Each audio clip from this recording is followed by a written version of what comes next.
이낙연 전 더불어민주당 대표가 청년들의 취업을 위해서 대기업 본사의 지방 이전을 제안했습니다. 대기업들 본사를 지방으로 옮기도록 하는 그런 운동을 벌이고 경기관광공사에 내정된 황교익 씨 논란에 이낙연 후보도 간접 사과했는데요. 친일 문제를 거론한 것은 지나쳤다고 생각합니다.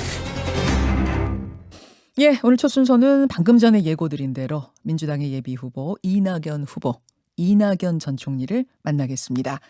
바로 연결하죠. 이낙연 후보님 안녕하세요. 네, 안녕하세요. 이번 여름 참 더웠는데 어떻게 휴가는 다녀오셨어요? 아이고, 엄두도 못 냈습니다. 엄두도 못 내셨죠. 네. 휴가 대신에 전국 방방곡곡 다니시면서 민심을 좀 청취하셨다고 들었습니다. 네. 어떤 이야기들을 가장 많이 하시던가요?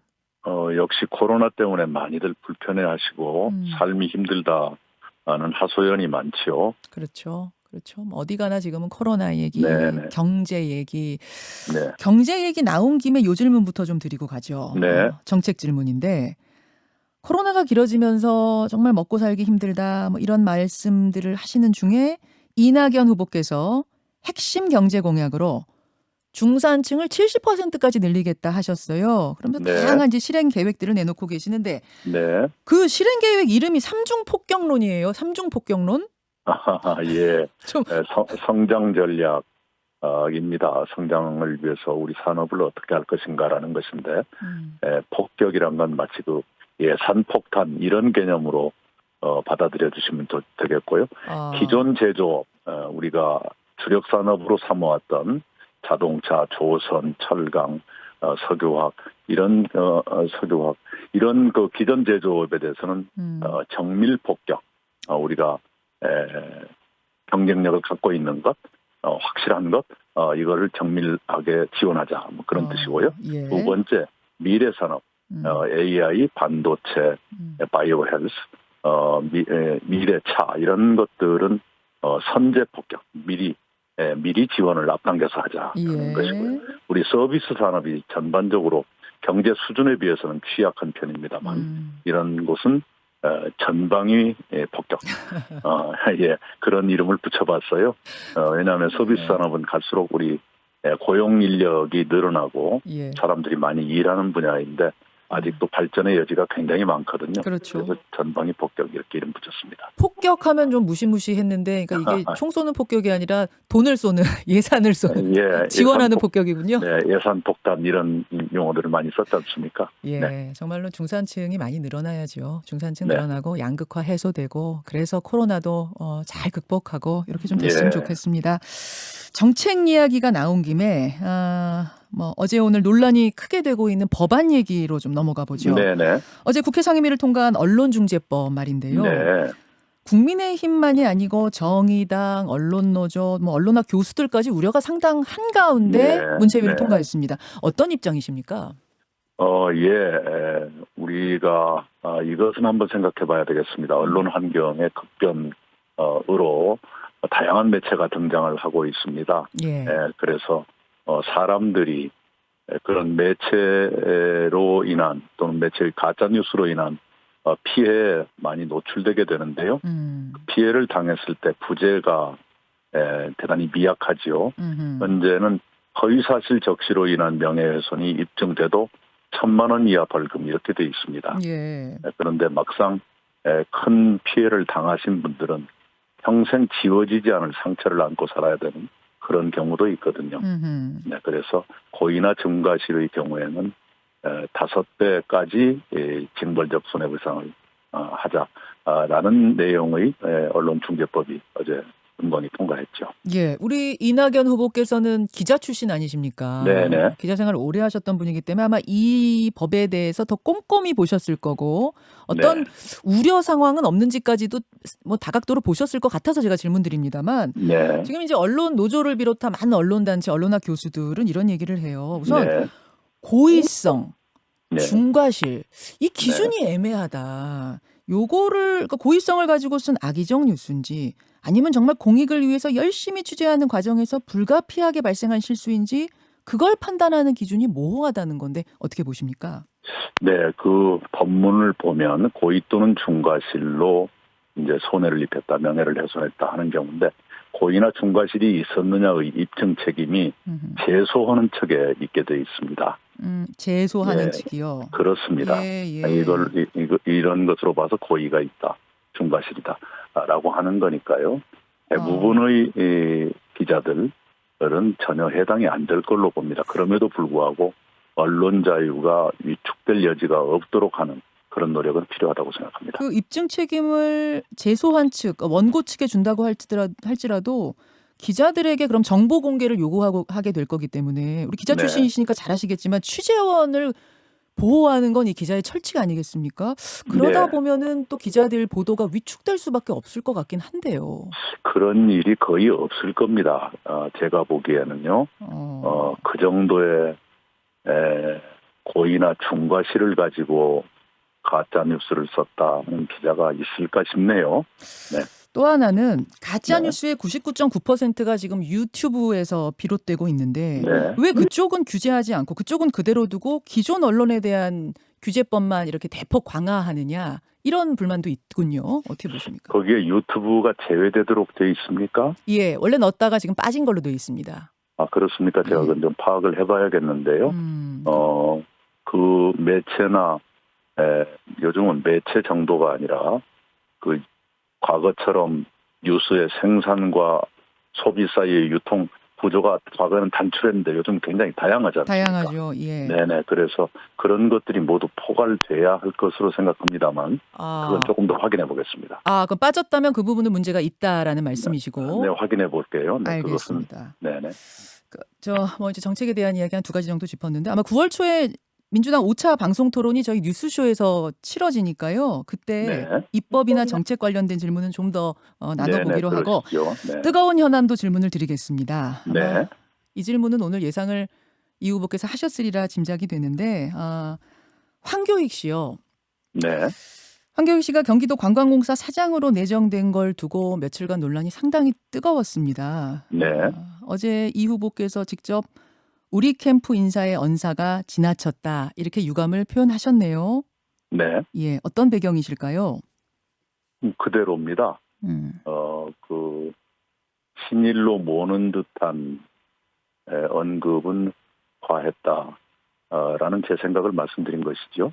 그 말씀은 논평은 할 수 있으되 어떤 인사에 대한 논평은 할 수 있으되 그 논평의 방식이 내용이 좀 부적절한 면이 있었다 그런 말씀이실까요? 아니 제가 어제 말씀드린 그대로 그냥 받아들여 주세요. 그렇습니까? 친일을 거론한 것은 지나쳤다고 생각한다. 친일을 거론하는 것은 지나쳤다. 황교익 씨 역시 자신이 지나쳤다고 글을 올렸습니다. 그리고 이제 오늘 오전까지 거취를 정하겠다고 했는데 네. 조금 전 7시 15분경에 네. 자진 사퇴 의사를 SNS에 올렸습니다. 네. 뭐 이렇게 마무리가 되면은 이 바람직한 방향으로 가고 있다고 보십니까? 제가 그 일에 대해서는 한 번도 언급한 적이 없어요. 그저 저를 돕는 동지들 가운데 한 분이 친일을 연상하는 어떠한 문제 제기를 한 것은 과도했다는 정도의 인식을 말한 것이 전부입니다. 거기에 대해서 특별히 드릴 말씀은 없습니다. 아마 황교익 씨 쪽에서는 이제 이낙연 캠프의 상임부위원장이 말씀하셨으니까 이게 캠프 차원의 어떤 전략 아니냐, 뭐 이낙연 후보의 생각 아니냐 이렇게 생각하신 것 같은데 그런 논의가 있거나 그랬던 건 아닌가요? 그 대부분의 후보들이 캠프는 거의 안 갑니다. 갈 시간도 없고요. 네. 알겠습니다. 네. 어쨌든 이제 자진 사퇴를 하는 것으로 이 문제는 이렇게 마무리가 되는 것 같고 사실 이 논란이 나온 배경을 좀 들여다보면 이재명 지사가 지사 찬스를 쓰고 있다라는 이 후보들의 문제 제기에서부터 기인했어요. 근데 이재명 지사의 입장은 확고합니다. 지사직은 책임의 문제다. 법이 허용하는 시점까지는 나는 지사직을 유지하겠다. 이런 입장을 이제 토론에서 몇 번 밝혔는데 이낙연 후보님은 어떻게 생각하십니까? 예, 지사직 유지 여부에 대해서는 별로 제가 말씀을 안 드렸고요. 단지 기본소득 홍보에만도 최소한 34억 원 이상을 썼다라든가 또는 교통연수원 사무처장이라는 분이 공금으로 월급을 받으면서 저에 대해서 기레기 운운하는 모욕의 SNS를 독려했다라든가 이런 것은 옳지 않다. 그런 문제 제기는 했었죠. 그럼 뭐 그것도 결국은 이제 지사직을 가지고 있기 때문에 인사 문제가 발생한 거라고 뭐 좀 바탕을 두고 지적하신 거라고 느껴지는데 지사직은 좀 그만둬야 된다고 생각하세요? 아니면 그런 문제가 있지만 그건 선택의 자유라고 생각하세요? 거기에 대해서 특별히 할 말은 없습니다. 그러십니까? 네. 추미애 후보는요, 이 문제를 어제 지적하셨더라고요. 뭐냐면 엊그제 그 유튜브 이낙연 TV에서 김종민 네. 의원하고 검찰개혁 토론하셨죠? 네.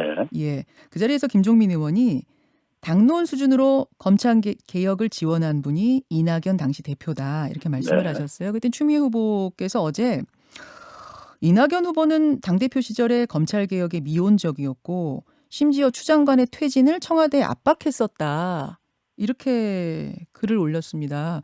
네. 상황이 정말 그렇게 전개가 된 건가요? 그에 대해서도 김종민 의원이 다시 한번 그 페이스북에 글을 올린 것 같지요? 네, 한번 참고해 주시고요. 김종민 거기에서- 의원의 글을 제가 찾아보지 못해서 혹시 국민들도 아니, 그러실 수 있을 것 네, 같아서 네. 내용을 좀 소개해 주실 수 있을까요? 제가 그걸 옮기면 저의 말이 되니까요. 네네. 요컨대 그 당시에 검찰개혁 담당 최고위원이 김종민 의원이었습니다. 예. 네, 그래서 김종민 의원이 당사자가 돼 있기 때문에 그런 그 말씀을 하고 있는 것이지요. 어제 밤에 올린 글이 있습니다. 그렇습니까? 네네. 지금 밖에서 좀 찾아주실 수 있나요? 예, 제가 읽겠습니다. 그러면 그 내용을. 왜 궁금해하시는 분들이 지금 이렇게만 네. 말하고 끊으면 좀 이게 궁금해하실 분들이 네네, 계셔가지고. 굉장히 긴 글을 올렸어요. 그렇습니까? 네네. 추 장관이 저렇게 혼자 있는데 김종민 의원이 좀 만나서 흔들리지 않도록 이렇게 지원을 해달라라고 한 그 일화인가요? 혹시 그 내용이? 어제 추미애 후보의 말씀에 대해서 김종민 의원이 이렇다 하는 입장을 다시 올렸죠. 예, 저희가 그럼 찾아보도록 하겠습니다. 네네. 여러분들 궁금해하시니까 제가 알려드리도록 네. 하고 사실 검찰 문제에 대해서는 각각의 후보가 어떤 구상을 가지고 있는지 국민들이 좀 아실 필요가 있어요. 이제 이 후보가 네. 대통령이 되면 어떤 식으로 개혁을 이끌어갈 것인가, 이제 어떤 제스처를 취하실 것인가 이 부분.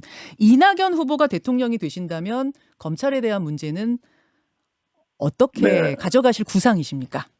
우선은 기소와 수사의 완전한 분리를 적어도 제도적으로는 연내에 매듭짓는 것이 좋겠다. 그 생각을 합니다. 그 문제는 문재인 대통령의 공약이기도 했었고요. 우리가 원래 6월까지 하기로 했었는데 재보궐선거 이후에 여러 기류 또 지도부의 일정한 공백 때문에 미뤄지고 있는 것이지요. 아하. 네. 이 단어를 이낙연 후보가 별로 안 좋아하시는 건 제가 압니다만 검수완박 수사권 기소권을 분리하고 검찰의 수사권을 완전히 박탈하는 이제 그런 법안을 연내에 완성해야 된다 그런 말씀이실까요? 그렇습니다. 그렇군요. 오히려 권력 실세 수사하려고 하는 그런 검찰의 힘을 빼려고 지금 그러는 거 아니냐라는 지적도 일각에서 나오지 않습니까? 그것은 공수처가 있지요. 네네, 그 권력, 고위공직자의 범죄에 대해서는 공수처가 별도로 설치돼 있으니까요. 네. 공수처 정도면은 권력 실세의 비리라든지 이런 거 조사하는 데 충분하다. 충분하다가 아니라 그것을 위한 기구가 공수처로 설치가 돼 있는 것이죠. 알겠습니다. 네. 이 부분에 대한 이낙연 후보의 생각도 뭐 유권자들이 확인하셨으니까 그 부분에 대해서는 생각들이 다 다르실 수는 있는데 이 네. 후보님 생각은 그러하시다는 거 제가 좀 확인을 해드렸고요. 네. 사실 이제 지금까지 짚은 논란들, 이른바 이 단어도 안 좋아하시죠. 명락대전. 이거는 이재명 후보, 이낙연 후보는 다 안 좋아하시더라고요. 명락대전이라고 불리는 어떤 경선 과정에서의 그 갈등들 속에서 이 이견들 속에서 나온 사안들이 굉장히 많아요. 이런 논란들은. 근데 이러다가 경선 끝나고 나면 원팀이 되겠는가?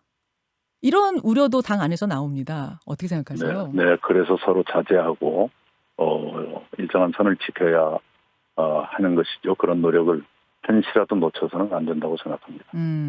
근데도 자꾸 이제 네거티브 하지 말자 하면서도 각 팀에서 이게 조절이 잘 안 되는 것 같습니다. 예, 조심해야죠. 원팀이 되는 데는 어쨌든 문제 없을 것이다. 걱정 마시라. 이렇게 정리하면 될까요? 예, 저는 그런 걸 한 번도 생각해 본 적이 없고요. 네, 걱정은 하지만 자제하고 다시 원팀이 되도록 하는 노력을 하면 될 거라고 생각합니다. 알겠습니다. 최근의 일인데 민주주의 4.0 소속 의원들이 네. 이재명 지사의 그 기본소득 공약을 놓고 이재명 캠프와 토론하자 이렇게 이재명 지사에게 제안을 했습니다. 근데 이 민주주의 4.0 소속 의원들 중에 다수가 조만간 이낙연 캠프로 이동할 거다. 뭐 이런 예측들도 나오더라고요. 예측 보도가. 중립성을 가장해서 이재명 지사 흠집내는 거 아니냐. 뭐 이낙연 캠프가 알면서도 묵인하고 있는 건 아니냐. 이런 반발. 어떻게 보십니까? 기본소득이 워낙 우리 기존 복지체제의 근간을 바꿔놓을 수도 있기 때문에 그것에 대해서 정리하는 것은 당의 의무이기도 하고 걱정을 하는 책임 있는 정치인이라면 당연히 토론하자고 할 수 있는 것 아닌가요? 네. 알겠습니다. 지금 듣고 계신 국민들께 이낙연 후보님 끝으로 한 말씀 해주시죠. 네, 여러 가지 걱정하실 일이 많이 있을 겁니다만은 저희들도 국민 여러분의 아픔을 헤아리면서 자제할 건 자제하고 또 노력할 것은 노력하겠습니다. 많이 좀 참아주시고요. 더구나 코로나가 다시 확산되고 있어서 저희들도 몹시 걱정하고 있습니다. 이 문제는 정부와도 잘 협의해서 국민 여러분의 고통을 덜어드리도록 최선을 다하겠습니다. 예, 여기까지 오늘 말씀 듣겠습니다. 이낙연 후보님 고맙습니다. 네. 더불어민주당 이낙연 예비후보였습니다. 김현정의 뉴스쇼는 청취자 여러분의 참여로 이루어집니다. 트위터, 페이스북, 레인보우 게시판, 그리고 단문 50원, 장문 100원의 유료 문자 샵 1212, 우물정 1212 통해 참여하실 수 있습니다. 김현정의 뉴스쇼, 여러분과 함께 만듭니다.